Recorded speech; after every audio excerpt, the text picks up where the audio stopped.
It's been 2 months since we last had a dev talk from Call of Duty Treyarch. Today, they drop a new video talking about Call of Duty Season 1 Reloaded. Let's check it out. I can't believe they put a Season 1 Reloaded. So first up, let's touch on.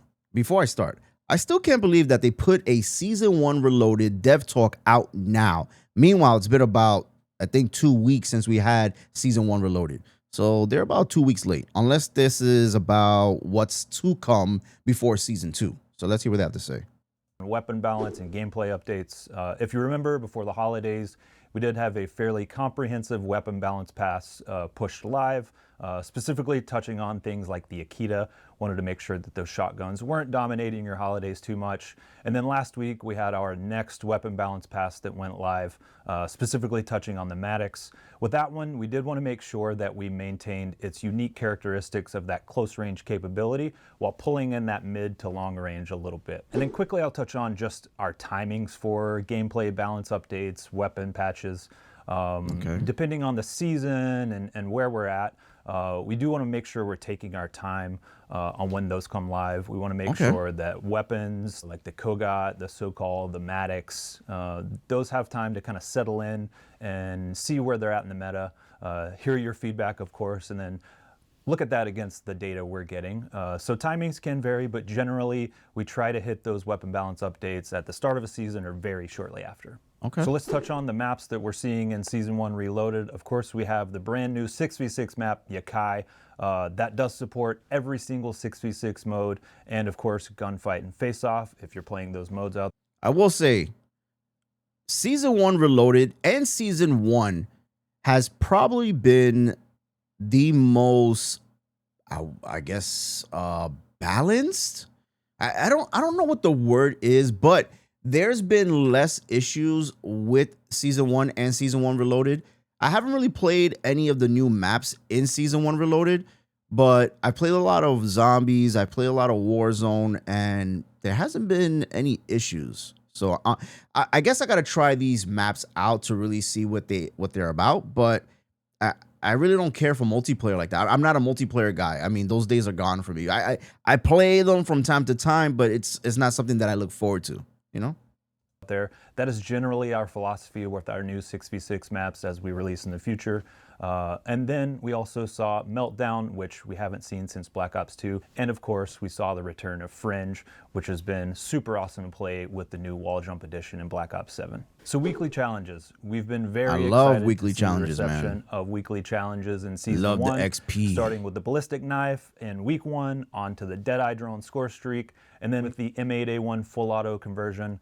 I've personally been having a ton of fun hopping on, bouncing between MP, Endgame, and Zombies to complete my challenges, and I'm looking forward to getting that Coral Streaks camo in Week 9. And as a reminder, we are always watching player conversations. Just last week, we saw the feedback on the AK-27 Battlescar conversion kit that was released in weekly challenges, and we improved that one quite a bit. The team is always working on the next set of weapons, the next set of maps, the next set of gameplay updates, so please keep that feedback coming. And now we're going to take a look at a few of your questions for multiplayer. So first up, when is the Scout change coming? So the update to the Scout hybrid combat specialty change will be coming soon, and specifically that one will be where instead of a full counter to the Harp score streak, Scout will turn the enemy player into a red dot instead of a directional indicator. This one was a bit more involved. Usually we like to try to push out those updates a bit quicker, but this one required some code work, so it does need to be in a full patch. Next question, when ranked play? As we've said before, I don't play ranked play like that. Going live at the launch of Season 2. We're very excited to... I don't remember them talking about ranked play in Season 2. Did I miss that part? Because I don't remember that ever being mentioned. Well, again, it's been 2 months since they last did a dev talk. But ranked play is cool. I will say I've enjoyed ranked play in multiplayer. Not so much in Warzone. Warzone could be fun if you have the right group of people. I guess the same thing in multiplayer. But I've had more fun with ranked play in multiplayer. So this is news to me. See everyone hop out there and start grinding those ranks. And of course, we have some awesome rewards for everybody to earn. All right, next question. Are Babylon and Stakeout coming to Black Ops 7? Those maps are not currently planned for Black Ops 7, but we will have a few additions we're excited to talk about soon for future. People love Stakeout in Black Ops 6. I mean, it's a small map. It's easy to grind. I mean, if you don't want to play Nuketown, I think Stakeout was always the go-to map. Obviously, there's no kill streaks or anything like that, but I do enjoy a good like small map, something quick pace, so that way I can level up very quickly. I've had a lot of fun with Stakeout. Sucks that it's not coming to Black Ops 7. Seasons. The team is currently focused on new 6v6 maps, And I like that. much like Meltdown, some maps you haven't seen in a very long time. Oh. That's my time for today. Let's kick it over to Kevin Drew to talk about Endgame and Zombies. Endgame and So Zombies. starting with Endgame. Endgame, it's really not cool to Endgame. see the positive reactions to the Deathclaw Hunt. How many of you guys are actually playing Endgame? Let me know in the comments below. I never play this game mode like ever, so I could care less about this, but I'll let him talk. Event, as well as the Phantom skill track. Both of those things I think have been received really well, and it's kind of good to see the feedback for that, because that really just informs Endgame in general. This is a brand new mode for us, and we're really excited about it because we're not really afraid to touch any aspect of it. And so it's really driven based on what's resonating with players, and the team has some really exciting new things coming at Season 2 for Endgame, so keep an eye out for the blog. So happy belated 115 Day to everyone out there who celebrates, which is hopefully everyone. You could see from the blog that we showcased a lot of cool stuff coming from the community, as well as a bit of a preview for what's going to be coming in Season 2 and Season 2 Reloaded. The roadmap and blog are going to have plenty of details on what's coming as well. So there's been a handful of bugs regarding augments recently. This is something that is a top priority for the team, and we've been working around the clock to fix all of these. So a couple of examples of some of our fixes is Melee Macchiato wasn't working with the ballistic knife. Now it should be. And then the multi-pack augment for Mule Kick wasn't working, and that also should be working as well. So let's talk about how we prioritize fixes for things in Zombies. Depending on what the thing is, it can take a long time because we have to make changes to the executable, versus other things can be a lot easier to fix and can be patched overnight. So we try to evaluate each issue on a case-by-case basis. There's definitely kind of this idea of like, sometimes, you know, there's some very clear bugs or exploits, right? Like automated scripts that allow you to get to round 99 without doing anything, right? That's very clearly like, we need to make sure that that's not happening. Cheating. That invalidates the experience and the challenge that a lot of people are going after. An example of a not so obvious case where it might look like we're nerfing fun is using like the TED test as an example for survival maps.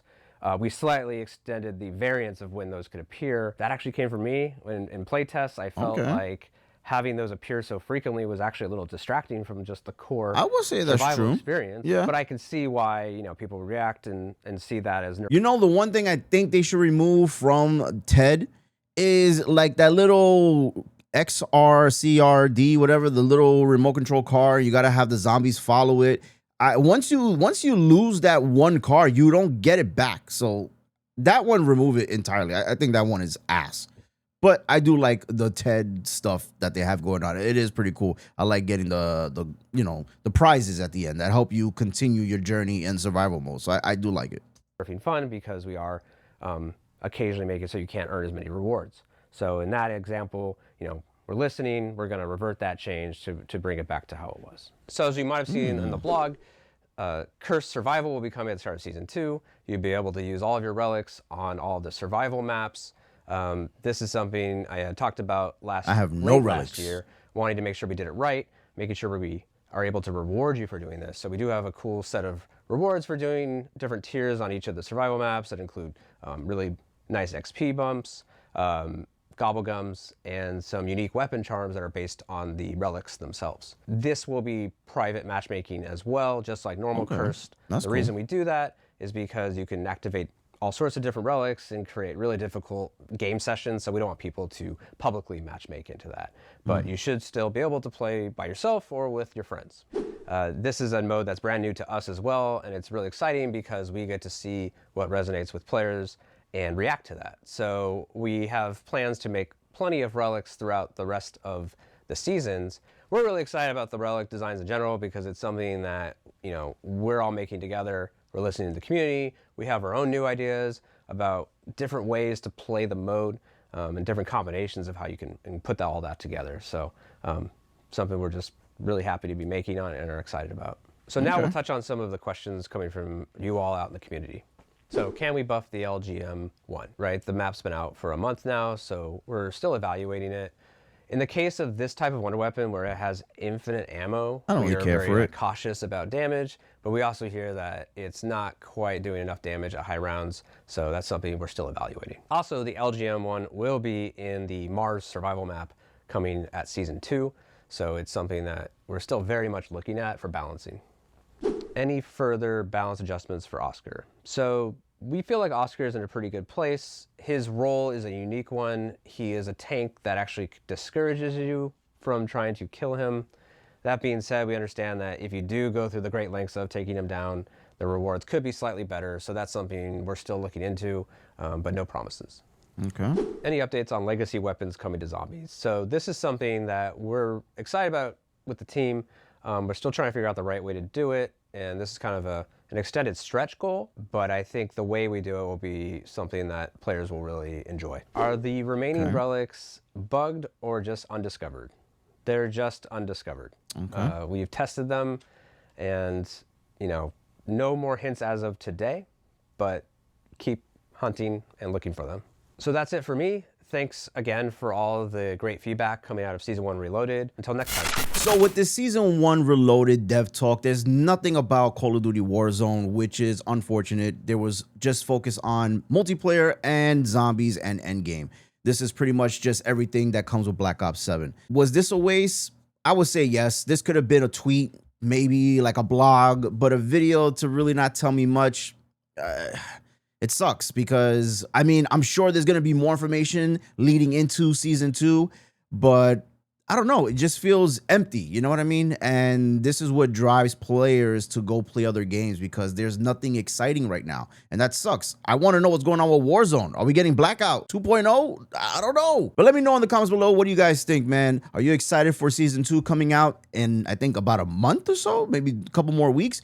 Are you excited for these new updates that are going to be coming in Season 2 for multiplayer, Zombies, and Endgame? But that's going to be it for me. Until next time, keep gaming. Peace.